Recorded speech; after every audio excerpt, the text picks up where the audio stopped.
Welcome, my friends. You are listening to the Online Income for Therapists podcast with Amber Lyda.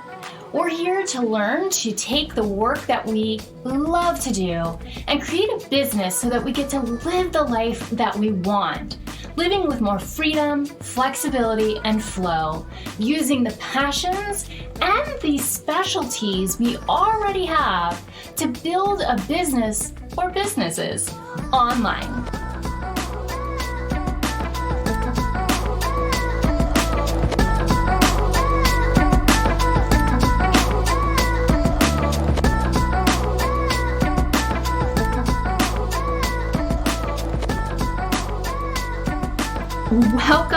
Welcome. I am so glad that you are here. As you know, our podcast, Online Income for Therapists, is about all of the ways that you could make income online so that you can do the work you love and still live the life that you want. In these first episodes, we're going to focus exclusively on online income through providing online therapy. So in these first 8 or so episodes, we're going to be diving deep into online therapy. And in this very first one, I want to give you an overview of what you need to get started in an online therapy practice. Number 1, because we're going to jump right in, I really think that you need community. That wasn't what you thought I was going to say, was it? Probably you thought I was going to talk about video or email or some other HIPAA-compliant piece of software that you need. We'll get there. But first I want to talk about the fact that it's very difficult to do something as novel as building an online therapy practice without the support of people who get it. When I was first starting out, I didn't know a single other person who had built an exclusively online psychotherapy practice. I had been working in university counseling centers for over a decade and in mental health for over 2. And I had never heard of a single soul to have an entire practice online. I was so grateful to meet my friends at iTherapy who knew the basics about how to set everything up, and one of their owners was also a therapist. She is also a therapist, and she was able to give me a lot of pointers to give me the confidence that I needed to take that leap. But it was a leap. I remember talking to colleagues at the time about building my online practice and that long, awkward pause that would happen. And that pause meant several things. It meant, is that even a thing? It meant, is there research behind doing that? It meant, there's no way you're going to be able to make that happen. It meant, don't you think a lot will be lost in the therapeutic relationship by having it only online? It meant all of the doubting things that I myself feared. And it was amplified by the fact that all of my colleagues had similar fears, or even doubts, or even suspicions. It was a scary time to make the leap. I really needed at least one other person who could be in the trenches with me. And I was so very lucky to eventually find exactly those folks.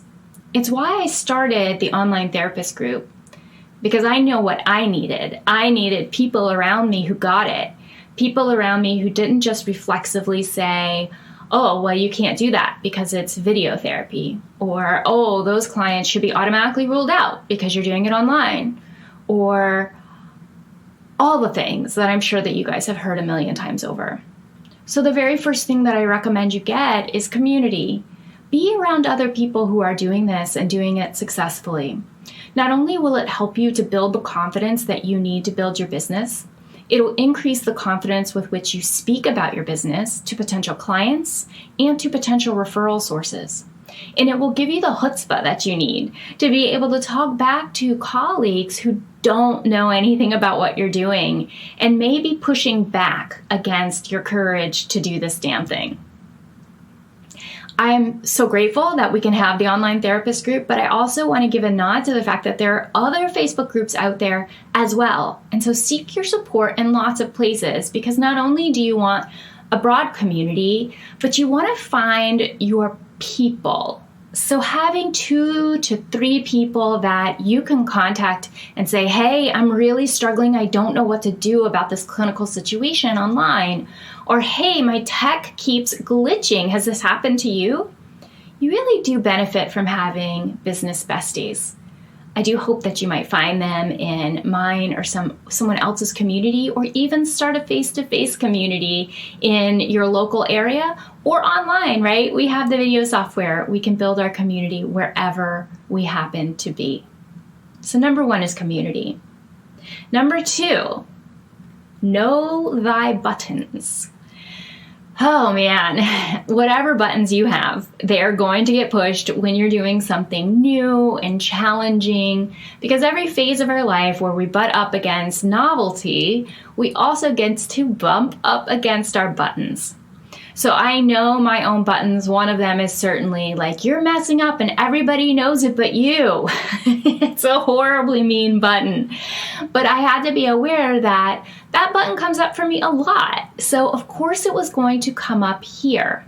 In fact, if you're listening to this podcast and you happen to have a pen and pencil, a paper handy, or your fancy iPad, I really would like you to press pause and jot down 2 or 3 buttons that you know come up for you, particularly in times of transition or in times of novelty.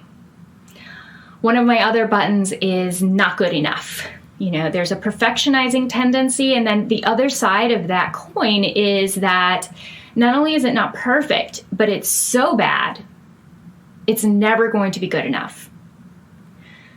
That's my other button that I really had to be aware of as I spent hours and hours and hours creating the paperwork that I provide to my clients when they start therapy with me. So I want you to write down the buttons that you know are likely to get pressed, because they're the buttons that get pressed for you in times of transition or times of novelty. Write them down and keep them in mind, because you know how once you're in a spiral, you don't always know that you're in it. But perhaps if you sort of predicted for yourself, hey, you're going to hit up against these buttons, you would recognize the spiral when it was coming or when you were slipping, and you'd be able to call that business bestie that you made in your community to help pull you out of the crazy. Community, buttons. All right, so now comes some of the predictable stuff. There's some basic who that you need to know when you're building your practice. Who do you answer to? Big question. I hope the first thing that you thought of was myself.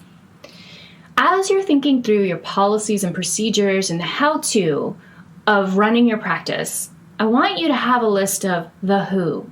Who do I answer to? And the first person I hope at the top of that list is you. And when I think about that, I think about, what are my morals? What are my personal ethics? What does my personal clinical decision-making say about this? I'm at the top of that list. The next 2 might be your state legislation. So the legal codes that govern your practice. You answer to those. So you want to be really familiar with what your state, or wherever you happen to live, your licensing body says that you should and shouldn't do. And particularly in relation to telehealth. Another who that you might consider is your ethical body, right? You need to know what your professional code of ethics has to say, not just about your therapy practice, but specifically about working online. Some of them have very extensive guidance statements.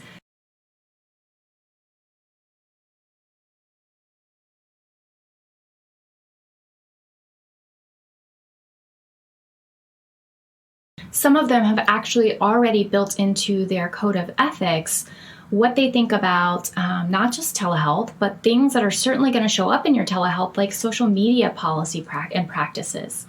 So you want to check with yourself, of course, so check in with yourself. You want to check with your state regulations or your country regulations. And remember, those will be specific to your license type. They're different for different license types. So make sure that you don't just ask a friend, but check your own. And then you want to make sure that you've checked in with your professional ethics statements. And this is something that I talk a lot about. Your professional body puts out the ethics statements and the revised ethics statements every 3 to 7 years.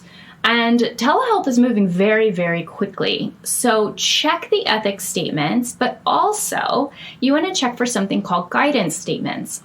In between the revisions of our code of ethics, our professional bodies will often put out guidance statements. And so, for example, there are guidance statements out there for many of our professions about telehealth and telehealth practices that aren't yet into the code of ethics. I'm sure they will be the next revision. So look up both of those terms, your code of ethics and guidance statements by your professional body. So maybe the ACA or the APA or the licensed clinical social work. The last place that is super important that you're checking in with is your liability insurance provider. Remember that they're the ones that are really there to protect you. Your code of ethics is meant to protect the public. The state licensing and criteria and the state regulations are there to protect the public, but your liability provider is there to protect you. So you want to make sure that your liability provider covers telehealth, and you want to make sure that you add telehealth to your policy. You also want to check to see perhaps what their international practice guidance statements are if you are thinking that you want to practice abroad. And these are the people that I think are your best friends in your telehealth practice outside of your business besties and your community, because they're there to protect you. So if you have a question about, am I allowed to do this? Could I get in trouble for that? Is this the best policy? They're a fantastic place to check in with. Right now, my policy is with the trust, and I have found them to be amazingly helpful. I cannot recommend them enough. All right, so we've talked about building community, checking in on what your buttons are, the basics, which are really about, in this first section here, who you answer to, starting with yourself, your state or country law, depending on where you're located, your professional code of ethics and any guidance statements that they may have released, and your liability insurance provider. Now let's talk a little bit about what. So there are some specific things that you will need to run your therapy practice, right? These are the things you were expecting me to say in the beginning, weren't you? Yeah, I think you were. All right, so obviously you want to have secure video, because most of us are going to be running our practice via video, secure phone line, a secure way to invoice and to receive payment, secure email, and a secure way to keep your records. And I'm using the word secure on purpose because in the United States, most of us function under HIPAA. Whether we are considered covered entities or not, most of us function as if we were, even if we're not, because we know that they have the most stringent standards on how we run our practice. And whether or not we're officially covered entities, we know that if we were to ever get in trouble, we would be put up against what are the most common practices out there, and most people are functioning as HIPAA-covered entities. So I always just use that as my standard. If you're outside of the US, you may have standards in your own country that you need to make sure that all of your software abides by, so check those out. If you're in a country who does not have regulations, you might want to check in with the regulations of a country who does, because usually they're pretty well thought out and they're pretty conservative. And so it's a really great way to protect your clients. So for the sake of the international audience that we have following the podcast, I'm going to use the word secure right now. In the United States, what you would be looking for are HIPAA compliant video, fax, phone, all of that stuff. And there are organizations that you can buy each piece separately from, so I call that piecemeal in it, or you can buy a package with all of the products that you need in one place. That is the way that I prefer to do it. The company that I am with is called iTherapy. I like iTherapy because they selected all of the pieces that I would have chosen myself into their package. So they have the best of the best. You know, they use Zoom for their video. They have RingCentral for their phone. They have Theranos for their electronic health records. These are all the companies that I would have wanted to pick for myself if I was doing it individually. But because they have, because they were able to buy in bulk, they can get a discount for things that I wouldn't otherwise have been able to afford. And then I can write just one check every month and be done with it. I'm not having to write checks to lots of different organizations. And on top of that, they do a little bit more of the legwork for me. So with a lot of these companies, it's important that you get something called a business associates agreement, at least in the United States. And this is just a contract that says that the software company that you're working with, while they may not be bound in the same way that you are by law to keep things confidential, that with this agreement, they are accepting liability, at least some liability, for having similar standards to what you would have in protecting the information of your clients. And that is called a BAA, a Business Associates Agreement. You don't have to worry about writing this up. All of these companies should have one already if they are HIPAA compliant, and they will just give it to you if they don't ask for it. iTherapy does all that legwork for me, so I just get copies from them. Done. One of the big values for me when I was setting up my practice was that things were as simple as possible. Ease was a very big part of my value system in setting up my practice. So I really love an all-in-one, a one-stop shop. What's up, iTherapy? Shout out because I just love them. So, video, phone, a way to invoice and accept money, a way to communicate via email, a place to store your records, either electronically or physically. And then you're going to need some hardware. So obviously you're going to need something that can record video. Most of our laptops these days have wonderful built-in cameras. You don't need anything more than that. If you want to get a USB camera, which I have done in the past when I had a crappy camera on my laptop, you can get them on Amazon. I like the Logitech 910. I'll link it in the show notes for you. But they're pretty affordable. In terms of microphones, you really don't need anything fancy. I don't use headphones or a mic 95% of the time. Occasionally, if I think that there's going to be some ambient noise, I will just use the earbuds that come with my phone, which have a mic built in, and done. So you don't need to invest a lot of money in that piece of the items that you're getting for your practice. It's really a bonus and not necessary. At one point, I spent a lot of money on very fancy earbuds that had kind of a built-in mic, and they didn't have a cord, and I thought I was going to be super fancy and it was going to block out all the ambient noise, and they were actually way worse than the cheapies that I got with my cell phone that I could just plug in. So I don't know if you're anything like me. When I start something new, I want all of the goodies. If I start working out, I want to have like workout gloves, and I want the shoes, and I want the outfit. And this is just the way that I work. When I first started fishing, I had to get all the things that go with fishing. When you start your online practice, you really don't need to spend a bunch of money on all the things. Save that money. Maybe you want to decorate behind where you're sitting and make the back of your office look better. But don't go spending a ton of money. You really don't need to. It's one of the wonderful things about having an online practice. Your overhead gets to stay really low. Lots of people ask me about what kind of computer I use. I'm going to tell you guys, it doesn't matter. Any computer that has the capacity to do video is going to be fine. Right now, computers are made so well that it would be difficult to get a computer not good enough to do this. So while I have a fancy Mac, I got it because of the other parts of my business and because I'm a technophile. I love that kind of stuff. It's absolutely unnecessary. You can do this with a tablet if you want to. Don't spend a lot of money on hardware unless you just really like that stuff. Okay, so we have covered the community that you need to build. Keeping an eye on your own buttons, because they're gonna come up, y'all. They're gonna come up.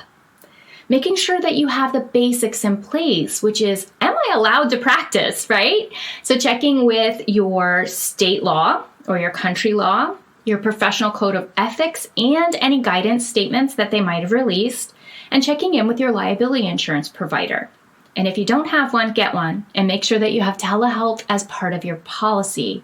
And if you're struggling to figure that out, just post in the online therapist group and we will help you find a company that will work well for you. And then we've got the basics of what do you need once you establish that you are allowed to practice and that your practice is covered. What are the things that you need? It's super basic, y'all. You just need to make sure that you have the items in place that you would use to work with a client. So think about it linearly, right? Let's think about, how does a client find you first of all? Maybe they hear about you through word of mouth, in which case somebody is giving them either your website or your phone number, right? Isn't that the most common way? Perhaps your email address. So think about, okay, I need those things. I need an email, I need a phone, and maybe a website. I'll talk in depth about websites in another podcast because in the beginning, I don't know that you absolutely have to have one if you're building on a very restricted budget. More about that later. Think about other ways that they might get to you. Maybe they find you on an online directory. What's going to be listed there? It's going to be your phone number and your email, right? So as we think about that, we just think about the path of them coming to you and getting service. We know that the first things that you're going to need are a way for them to get in touch. And the most frequent ways for them to get in touch are going to be through phone, email, or perhaps a contact form on your website. So we want at least two of those three things in place. Now let's imagine they have called you or emailed you. What's the next step? In most cases, the next step is going to be a free consultation, and I will go in depth about that in another podcast as well, because it is, to me, the number one way to fill your practice. So they're going to meet with you. How do we want that meeting to happen? It could happen by phone. So again, we're back to, we need a HIPAA compliant phone. It could happen by video. And I strongly recommend that when you can do that free consult on video, you do. So here we are, we're back at, okay, so we're gonna need a HIPAA compliant way to do our video. And again, Zoom is an option, VC is an option, Doxy.me is an option. There are lots of programs out there. And then you're gonna need the physical thing, the actual recorder, to be able to have that session. So it's built into your laptop, or you can buy a USB camera and just attach it to your laptop, or you can use your phone or your tablet. Doesn't matter. Anything that has something that can digitally record video.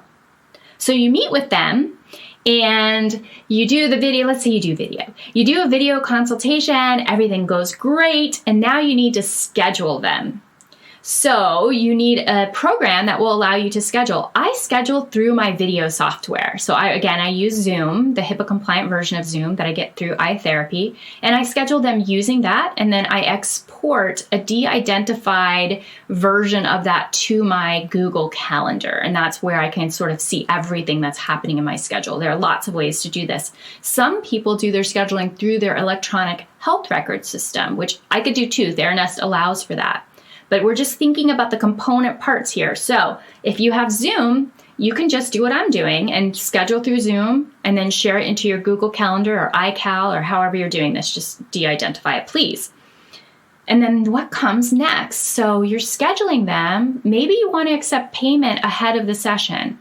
So the next thing that you're going to need to make sure you have in place is, how do I invoice them? Okay? I use SquareUp.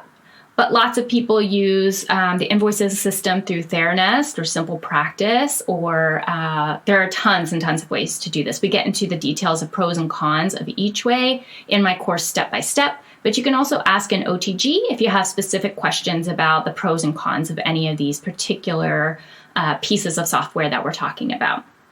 You're also going to need a way to send them the invite to the next video meeting. And so usually that will come through email or through text. So you need to make sure that you have a HIPAA compliant way of texting or phoning, and that your email is HIPAA compliant. See, these things just totally make sense as you just think about the process, right? So you've scheduled the appointment. Maybe you now send the invoice ahead of your next session. I do it after, but you can do it whenever the heck you want. And that's going to go through your HIPAA compliant invoicing and probably to their probably to their email, maybe to their text messaging system, whichever one they choose. And now you're thinking about like, I need to get some paperwork before our actual first session.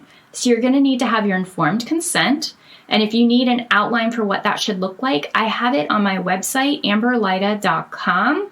You can see the outline for free. If you just want to buy the thing done for you, it's about 10 pages and it's $97 at the time of this recording. You can just have it and adapt it to meet your needs. And it covers in-person practices, online practices, and international work. So United States folks using it internationally. So how are you going to get them the paperwork? Right? Are you going to email it to them? And if so, then you're going to have to think through like, all right, do I have HIPAA compliant email? I really like Hushmail for this purpose because you can encrypt and you can password protect. Or you could do it through your electronic health record systems because most of them have a client portal. And really, that is the most secure way to do it. That would be my very favorite way to do it. So now they've received their paperwork, and how are they going to get back to you? Maybe back through the portal. Maybe you have a HIPAA compliant fax. Maybe they're going to send it by email, and in which case you're really going to want to think through your paperwork. We'll get into lots of detail about this in the future, but just remember that HIPAA is about protecting electronically transmitted information. So anytime there's information being transmitted electronically, for example, if they're sending your informed consent back to you with their signature on it, which their name is protected health information, right? It's PHI, then you're going to need to have some policies in place to make sure that everything is safe, protected, that the client is aware of the risks of electronic sending and receiving of information, and that they're down with those risks. Okay, we get into a lot of detail about that in the step-by-step course. It's way more than we could cover in a podcast. So if you have specific questions about that, hop on into the course. I'll do my best to answer them in the online therapist group as well, but it's many, many, many video tutorials for us to cover it in depth. All right, so now you've gotten your paperwork back from them. So we have covered having email, phone, maybe fax, maybe text messaging through your phone, the video, if I didn't say that already, electronic health records, how to send and receive information, and having your video hardware, as well as if you want to have a headset, that would be another piece of hardware for you to get. The last piece of hardware, the last piece of product that I really recommend that you get is kick butt lighting. Because if your lighting isn't right, it's going to be very, very difficult for them to read your expressions and for it to not look unprofessional. So my setup is right in front of windows. So I have a lot of natural light pouring in. But if I'm seeing someone in the evening, I use something called a ring light. They're on Amazon, and I will link my ring light in the show notes for you. It's just a circular light that's used for a lot of photography, and it shines directly at your face so that you're lit up all the way around, and everything looks more in-person-ish to your clients. So those are the pieces of physical product and also the pieces of software that you're going to need to run your practice. You have your community. You've identified your buttons and you're watching out for them. You've also let your business besties know what they are so they can watch out for them too. You've checked in with who you are accountable to, including yourself, your clients, your laws, your ethics, and your liability insurance. And we've talked about the what you need, both the physical items and the software that you need. I hope that helps you to get started on the path of building your dream practice. And if you're like, holy hell, what did that woman say? Then you can go into the show notes and you can grab my free Get It Going checklist, which has all of the steps that you need to take to build your online therapy practice, including links to really difficult to find information that these amazing humans have put together for us. So if you're not sure, like, what the heck do my ethics say about telehealth, you're just going to follow a link and it's going to take you to the telehealth ethics of your particular profession. The same is true about legal stuff. So I have a link for you in there that will take you directly, most of you directly to the law in your state. Sorry, you guys, this is just for the United States. A law in your state, the laws in your state for your particular profession. I didn't put together either one of these documents. Other folks get all of the credit for that. I link directly to their source so you can see who they are and maybe even send them a thank you note because it was an enormous amount of work to put all of that together. So hop into the show notes, grab the Get It Going checklist. It's a free checklist, all of the steps that we've talked about here, including links to hard to find information. Make sure that you are building your community in the OTG group, that's the online therapist group on Facebook.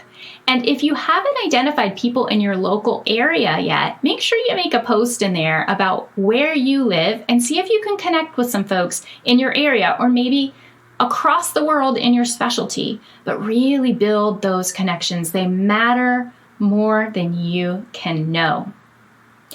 Last piece here. If you're like, I'm ready to go, then you can always hop into our November course. Step by step, starts again in November. It's an 8-week course where I walk you through every single step you need to take to have an amazing online practice. Yes, we do talk about marketing in there. And for a limited period of time, I've created instant access for the course. So if you're just chomping at the bit to get started, you can grab instant access to the course right now, and then we will start live, start officially in November. I hope to see you there. More importantly, I hope to see you rocking out in your new life with your online therapy practice. Have a wonderful day.